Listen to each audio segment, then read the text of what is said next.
This is 8 Minutes, a podcast helping you understand the energy and climate challenge in just a few minutes. I'm your host, Paul Schuster. So, this is my 50th episode of 8 Minutes. What a privilege to share this past year with everyone, and I hope that you've all found these episodes to be as fun as I have in recording them. A special thank you to the guests who've been very generous with their time as well. To wrap up this first season, I thought I would step back and give my own perspectives on how we're really doing in the energy transition. Are we making the pivot fast enough? What's holding us back? And why is it that I feel so optimistic that we can still make that change? 8 minutes. It's how long it takes the sun's race hit, or about the length of time Taylor Swift and Travis Kelce will likely remain a couple. Hey, I'm just saying it like it is. Let's get it on.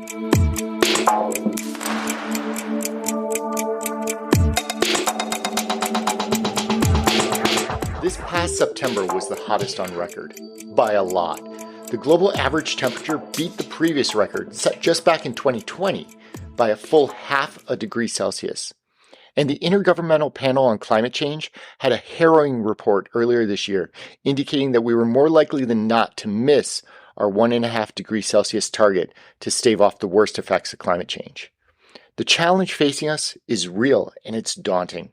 And quite frankly, we're not moving very fast in responding to the criticality of the situation yet. And there are some good reasons why.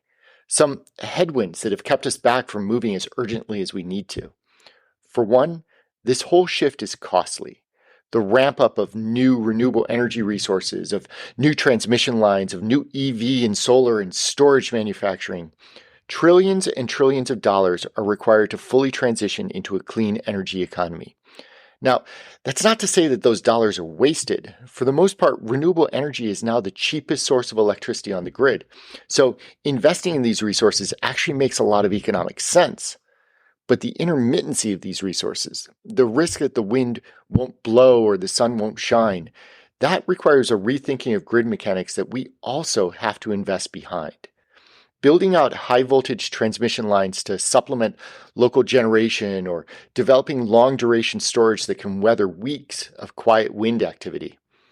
And that effort to build a new grid, one that gets renewable power from the plains or from offshore areas to big cities and load centers, a grid that can manage billions of interconnected distributed resources, a grid that optimizes itself based not just on reliability and cost, but also on emissions attributes, that grid is also seriously underfunded.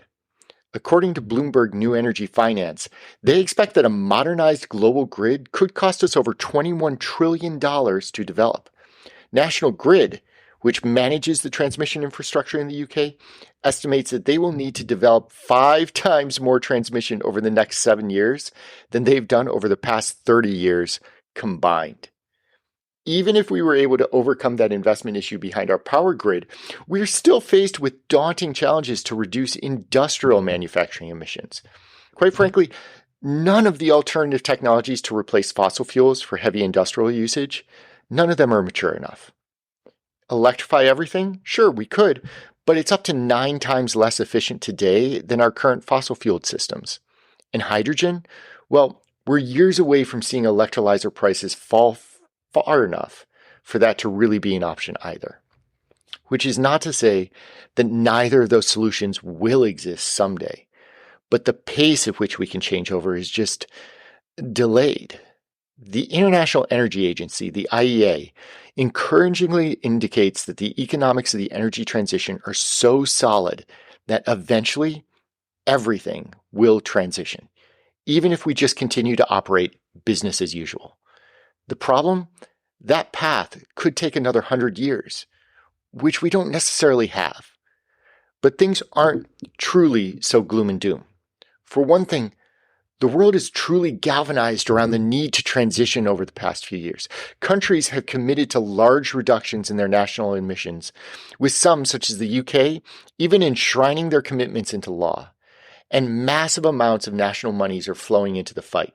The Inflation Reduction Act is estimated to provide over $400 billion into clean energy development in the US, and the Infrastructure Investment and Jobs Act similarly boosts large infrastructure investment across the states. The European Union responded with their own national infrastructure fund, and even China has been investing heavily. In 2022, China invested $546 billion into renewable technologies, more than half of the global total. The New York Times estimates that $1.7 trillion is being allocated to clean energy technologies in 2023, as compared to $1 trillion for fossil fuels. And those investments are having a real impact. Renewable generation, as I mentioned earlier, is now the lowest cost option almost anywhere in the world. Storage prices are dropping significantly. The economics of the clean energy transition are truly very positive. And what's more, those economics are likely to only improve, and probably faster than we think. The IEA has been releasing forecasts for solar adoption since at least 2000. In every year, they've underestimated the growth in adoption. Seriously, that 2000 solar forecast, we are today 9 times higher in adoption than what the IEA had predicted back then. See, the tough part is always about starting the change. Once it gets moving, it starts to have an inertia all of its own. Take EVs, for instance. In Germany in 2020, only about 6% of the market drove EVs. 2 years later, that number was up to 18%. Germany is experiencing a 56% year-over-year growth in the EV market, which is just unheard of. Europe overall now has more than 20% of their vehicles as electric. Here in the US, we passed 7% of the car market just recently. We too are on that tipping point towards rapid adoption and turnover, which is why I'm optimistic on so many fronts. The pace of certain parts of the energy transition is moving very quickly. EVs, renewables, and the other areas that require urgency, such as industrial decarbonization or sustainable agriculture or retrofitting commercial buildings, these activities are on the front end of that same curve that took over solar or storage or EVs.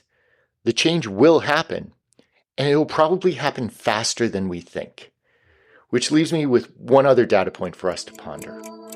Ember, a think tank based in the UK, announced that 2023 will see global power sector emissions peak and finally start falling. In fact, if it hadn't been for some global drought conditions that required China and some others to shift from hydropower to coal power, we would have peaked already. That is encouraging news. It's been a long, grinding road to get to this point, but the energy transition is happening. Does it require more? Sure. More policy, more commitment, more financing, more action, more urgency. But I remain optimistic at the momentum that has already been created. I'm Paul Schuster, and this has been your 8 Minutes.